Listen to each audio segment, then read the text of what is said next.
Hello guys, શું તમને કાનમાંથી રસી આવે છે? સાંભળવામાં તકલીફ થાય છે? કાનમાં અસહ્ય દુખાવો થાય, વારંવાર ફૂગ થતી હોય કે કાનના કારણે માથામાં દુખાવો થાય, ભારે ભારે લાગે?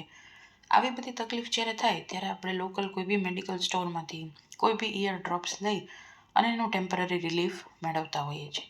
પણ that is not the ideal way. તમારે ENT સર્જનને બતાવી અને એનું યોગ્ય નિદાન કરાવવું ખૂબ જ જરૂરી છે. ENT સર્જન માઇક્રોસ્કોપ વડે તમારા કાનની તપાસ કરે, જરૂર પડે તો સક્શન એટલે કે જે રસીની સફાઈ કરે, જેથી કરીને આપણને પડદામાં શું તકલીફ છે તેનો આપણને ખ્યાલ આવે.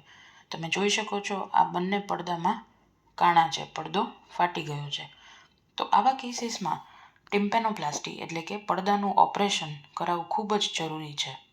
ઓપરેશન પહેલાં બેરાશની પ્રકાર અને કેટલા ટકાની બેરાશ છે એના માટે ઓડિયોમેટ્રીનો રિપોર્ટ જરૂરી હોય. ઘણીવાર કાનની હાડકીની પરિસ્થિતિ માટે CT સ્કેન જરૂરી બને છે.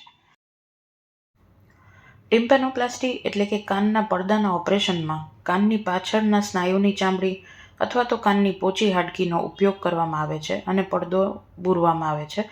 તમે આ જોઈ શકો છો ઓપરેશન પછીનો પડદો, કે જેથી કાણાને દુરસ્ત અથવા તો કાણાને બંધ કરવાથી વારંવાર ચેપ લાગતો અટકે છે અને સાંભળવામાં પણ સુધારો થાય છે.